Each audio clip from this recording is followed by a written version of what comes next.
Assalamualaikum warahmatullahi wabarakatuh. Perkenalkan, kami dari kelompok 8 akan mempresentasikan bab akuntansi konsinyasi untuk pengamanat.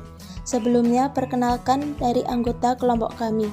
Yang pertama, Aizah Fitriani NIM 2019-12-142. Yang kedua, Farida Rahmawati NIM 2019-12-151. Yang ketiga, Linda Ajeng Lestari NIM 2019-12-153. Yang keempat, Feniana Ningrum NIM 2019-12155. Yang kelima, Yosefin Sareta NIM 2019-12162. Penjualan konsinyasi merupakan jenis penjualan dengan cara menitipkan barang dagangan kepada pihak lain untuk dijualkan. Menurut Rebin Alan R. tahun 1992 memberikan pengertian mengenai konsinyasi, yaitu suatu perjanjian di mana yang mempunyai barang dagangan menyerahkan sejumlah barangnya kepada pihak lain untuk dijualkan dengan memberikan sejumlah komisi kepada pihak yang menjualkan. Menurut Rebin Alan R. tahun 1992 ada beberapa alasan pengamat untuk mengadakan penjualan konsinyasi, yaitu pertama, merupakan salah satu cara yang paling efektif untuk memperluas daerah pemasaran terutama untuk barang-barang A. Produk baru yang permintaan barangnya belum dapat diprediksi. B. Penjualan melalui dealer tidak menguntungkan pada tahun-tahun yang lalu. C. Barangnya cukup mahal. D. Fluktuasi harga barang tersebut sangat besar. Yang kedua, barang konsinyasi tidak dapat ikut disita apabila terjadi kebangkrutan pada pihak komisioner. Yang ketiga, harga barang yang bersangkutan tetap dapat dikontrol oleh pengamat. Yang keempat, jumlah barang yang dijual dan persediaan barang yang ada di gudang mudah dikontrol sehingga resiko kelebihan dan kekurangan barang memudahkan rencana produksi. Pengamat atau konsignor melaksanakan penjualan secara konsinyasi setelah mempertimbangkan keuntungan dan juga kerugian. Selama penjualan, konsinyasi perusahaan mengalami keuntungan lebih banyak daripada kerugian, sehingga perusahaan terus melakukan penjualan konsinyasi. Barang konsinyasi memiliki pengamat yang dititipkan oleh komisioner atau konsignor, mempunyai perlakuan akuntansi yaitu sebagai berikut. A. Barang konsinyasi yang dikirim pada komisioner tidak diikuti dengan pemindahan hak milik atas barang yang dikirim. B. Pengiriman barang konsinyasi dari pengamat kepada komisioner bukan merupakan transaksi penjualan. C. Semua biaya yang berhubungan dengan barang konsinyasi tetap menjadi tanggung jawab pengamat sejak barang tersebut dikirim sampai hasil dijualkan oleh komisioner kepada pihak ketiga.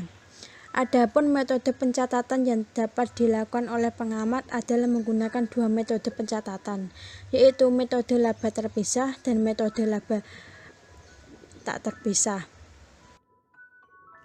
Selanjutnya, akuntansi konsinyasi untuk pengamat dengan menggunakan metode laba terpisah. Dalam metode ini, transaksi-transaksi konsinyasi dipisahkan pencatatannya dari transaksi-transaksi reguler sehingga laba atau pendapatan dari penjualan barang konsinyasi pencatatan juga dipisahkan. Untuk mengikuti aliran barang konsinyasi dibuat rekening dengan disebut konsinyasi keluar, yaitu rekening untuk menampung seluruh transaksi yang terjadi pada barang konsinyasi. Pada akhir periode, laba konsinyasi yang dipisahkan, pencatatannya tersebut dipindahkan ke rekening laba rugi dan menjadi bagian dari laba usaha keseluruhan. Contoh 1. PT Arviani memproduksi pakaian jadi dan menitipkan produknya pada toko Feni. Transaksi selama tahun 19A tampak sebagai berikut. Awal Januari 19A mengirim 2000 unit pakaian olahraga dengan harga pokok per satuan Rp10.000 dan diberi harga jual eceran per satuan Rp16.000. Ongkos kirim seluruhnya Rp500.000.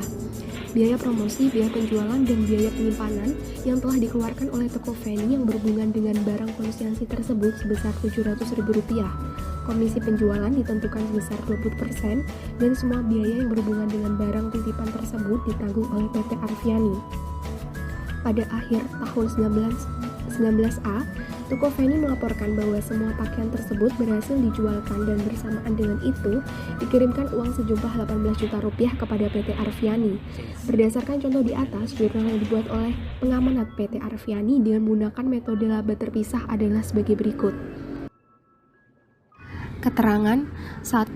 Pengiriman barang sebanyak 2.000 unit pakaian jadi kepada toko Feni dicatat sebesar harga pokoknya 2.000 dikali Rp10.000 sama dengan 20 juta rupiah.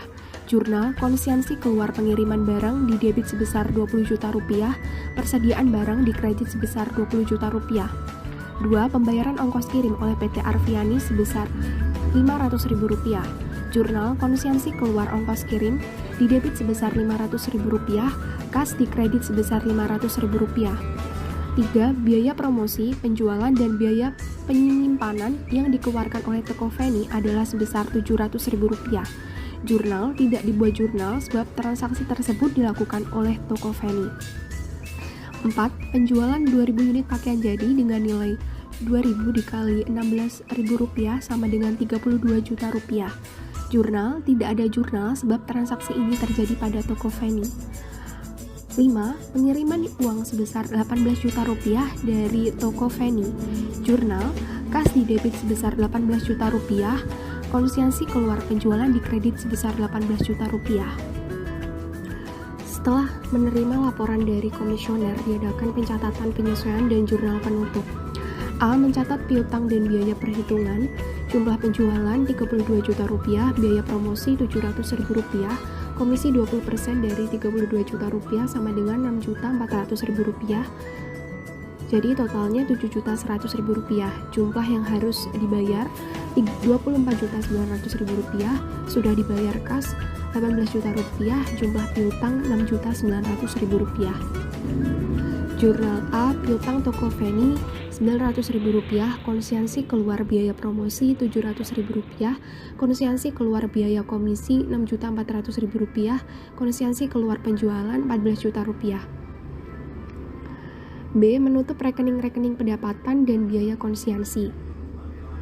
Konsiansi keluar Rp32 juta, konsiansi keluar ongkos kirim Rp500.000, konsiansi keluar biaya promosi Rp700.000, konsiansi keluar biaya komisi Rp6.400.000, konsiansi keluar pengiriman barang Rp20 juta, laba konsiansi Rp4.400.000.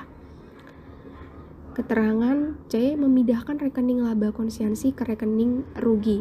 Jurnal, laba konsiansi didebit sebesar Rp4.400.000, rugi laba dikredit sebesar Rp4.400.000. Berdasarkan perhitungan dan pencatatan di atas, apabila dibuat buku besar rekening konsiansi keluar pada buku pengamanat akan tampak sebagai berikut. Konsiansi keluar toko Feni. Keterangan 1. Pengiriman barang konsiansi didebit sebesar Rp20 juta, saldo sebesar Rp20 juta debit. 2. Membayar ongkos kirim didebit sebesar Rp500 juta, saldo total Rp20.500.000 debit. 3. Biaya-biaya yang dikeluarkan komisioner yaitu meliputi biaya promosi didebit sebesar Rp700.000, saldo Rp21.200.000. Biaya komisi didebit sebesar Rp6.400.000, saldo Rp27.600.000. Keterangan keempat, penjualan 2.000 unit barang oleh komisioner dikredit sebesar Rp2 juta, saldo akhir yaitu sebesar Rp4.400.000 kredit. Dari buku besar tersebut, tampaklah bahwa rekening konsiansi keluar mempunyai saldo kredit sebesar Rp4.400.000. Hal ini menunjukkan bahwa dalam penjualan konsiansi tersebut, PT Arfiani mendapatkan laba bersih dari konsiansi sebesar Rp4.400.000. Tetapi apabila rekening konsiansi keluar bersaldo debit, ini berarti PT Arfiani menanggung rugi dari penjualan konsiansi sebesar saldo debitnya. Contoh kedua, seorang pengamanat pada akhir bulan November tahun 19A menerima laporan penjualan dari seorang komisioner mengenai barang konsinyasi miliknya yang dititipkan selama bulan itu. Laporan penjualan konsinyasi mengenai transaksi-transaksi konsinyasi adalah sebagai berikut. Pertama, penjualan barang sebesar 20 juta diperoleh dari 2.000 unit dikali 10.000 per unit. Kedua, biaya-biaya konsinyasi sebesar 3.550.000 diperoleh dari biaya iklan 50.000 ditambah biaya salesman 400.000 ditambah biaya sewa gedung 100.000 ditambah komisi 15% 3 juta. Maka jumlah yang disetorkan sebesar 16.450.000 diperoleh dari 20 juta dikurangi 3.550.000.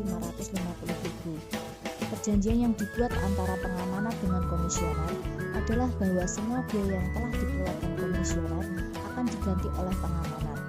Harga pokok barang konsinyasi tersebut adalah 8.750 per unit. Barang dikirim oleh pengamanat kepada komisioner pada awal bulan. Berdasarkan data di atas, maka buatlah jurnal untuk mencatat transaksi konsinyasi pada buku pengamanat. Penyelesaiannya, jurnal yang harus dibuat oleh pengamanat sesaat menerima laporan penjualan dari komisioner adalah: pertama, mencatat transaksi penjualan konsinyasi beserta biaya-biaya yang telah dikeluarkan oleh komisioner. Jurnalnya adalah sebagai berikut. Pada kolom debit terdapat kas sebesar 16.450.000. Konsinyasi keluar biaya iklan 50.000, konsinyasi keluar biaya salesman 400.000, konsinyasi keluar sewa gedung 100.000, dan konsinyasi keluar komisi 3 juta. Dan di kolom kreditnya terdapat konsinyasi keluar penjualan sebesar 20 juta. Kedua, membuat jurnal saat melakukan pengiriman barang konsinyasi pada awal bulan sebagai berikut. Pada kolom debit terdapat konsinyasi keluar pengiriman barang sebesar 17.500.000 dan di kreditnya terdapat persediaan barang dagangan sebesar 17.500.000. Perhitungan 17.500.000 didapat dari pengiriman barang ke komisioner dihitung sebesar harga pokoknya, yaitu 2.000 unit dikali 8.750 per unit. Ketiga, membuat jurnal penutup untuk menutup rekening-rekening pendapatan dan biaya. Di kolom debit terdapat konsinyasi keluar penjualan 20 juta dan rugi konsinyasi 1.050.000.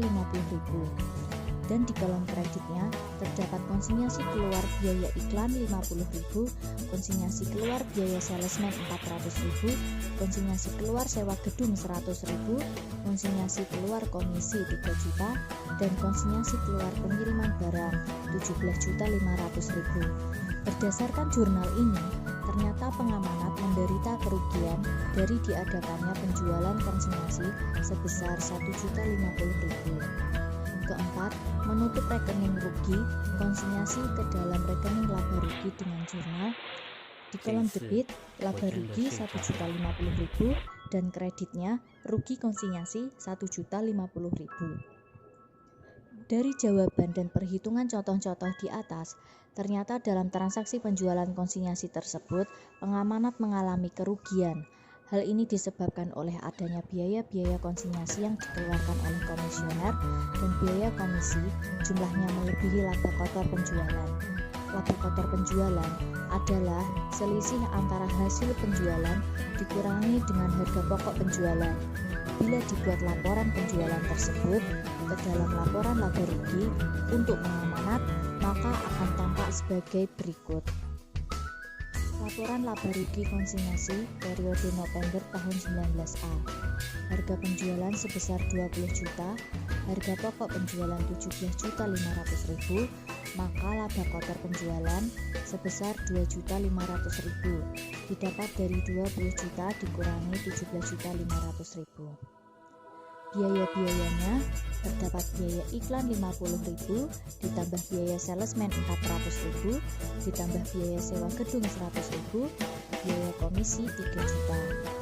Jadi jumlah biaya-biayanya 3.550.000 dan rugi konsinyasi sebesar 1.050.000 diperoleh dari laba kotor penjualan kurangi jumlah biaya-biaya.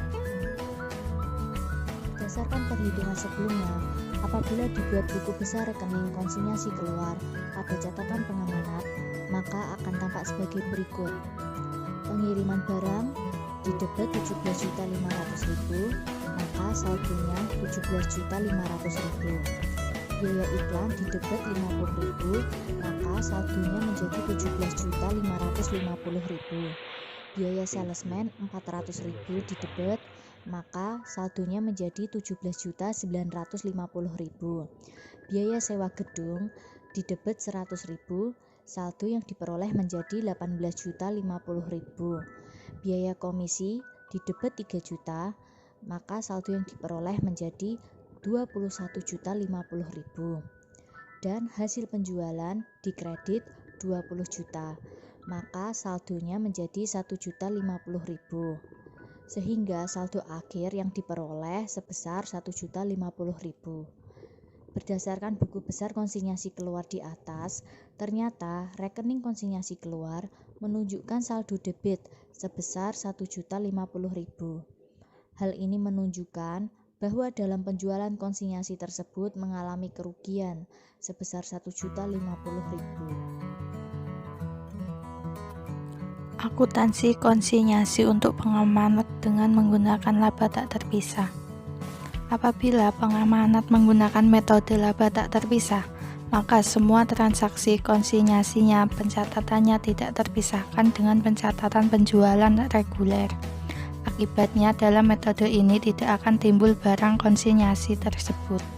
Transaksi yang berhubungan dengan barang konsinyasi akan dicatat seperti transaksi penjualan biasa, sehingga pada saat barang konsinyasi tersebut dijual kepada pihak ketiga, perlu diadakan pencatatan harga pokok penjualan oleh pengamanat.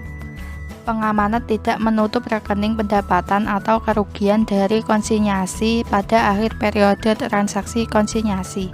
Jadi laba atau rugi karena adanya penjualan konsinyasi tidak dibuatkan jurnal penutup. 这一次我真的睡着了。 Contoh soal, CV Rahma memproduksi pakaian wanita dan menitipkan barang-barang produksinya kepada toko Kurnia. Transaksi selama 19C adalah sebagai berikut. A. Pada awal tahun 19C, CV Rahma mengirim 4.000 unit pakaian wanita yang mempunyai harga pokok sebesar Rp10.000 dan diberi harga jual Rp15.000. Ongkos kirim sebesar Rp250.000 dibayar lunas.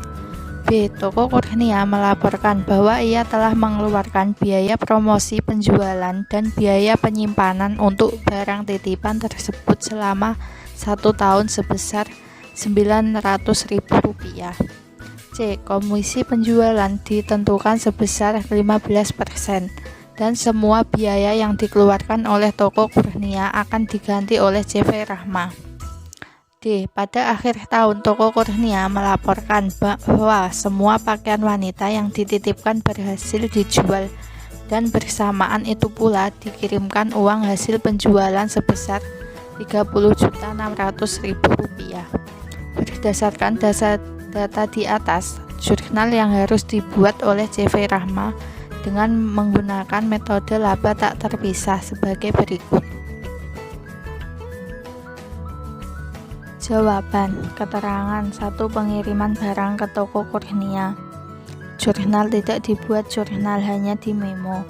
2. Pembayaran ongkos kirim oleh CV Rahma sebesar Rp250.000. Jurnal biaya kirim Rp250.000 di debit, kas Rp250.000 di kredit.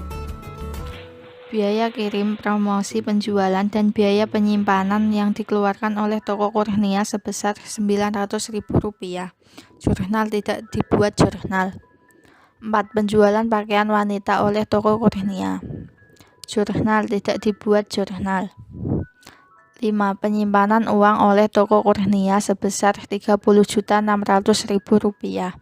Jurnal kas Rp30.600.000 di debit, penjualan Rp30.600.000 di kredit.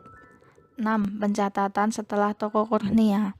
Melakukan perhitungan pada akhir tahun 19C. A. Mencatat piutang dan biaya-biaya.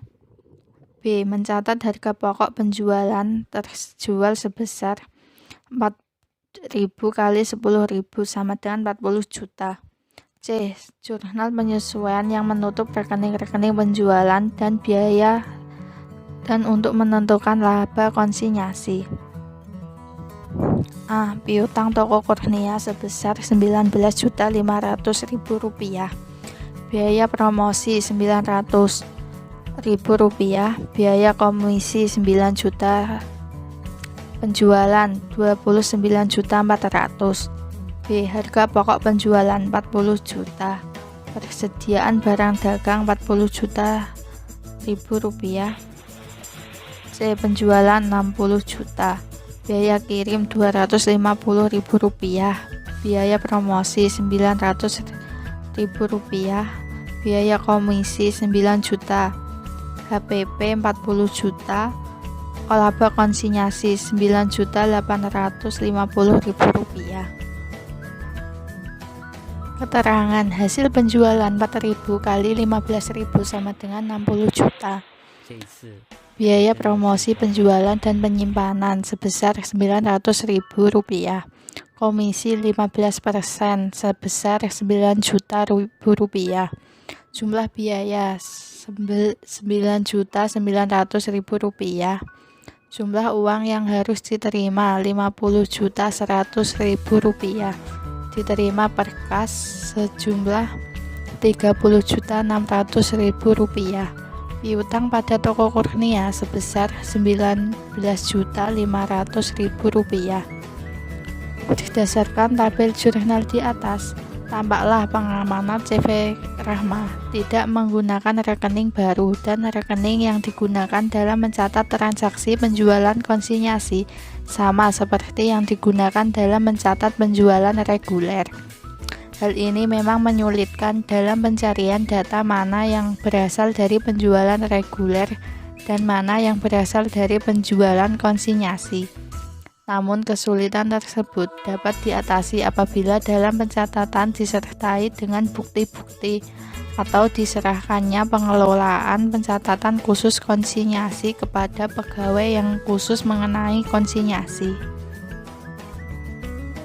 Sekian presentasi dari kelompok kami. Jika ada pertanyaan silahkan ditanyakan di forum diskusi yang tersedia di Sunan. Terima kasih. Wassalamualaikum warahmatullahi wabarakatuh.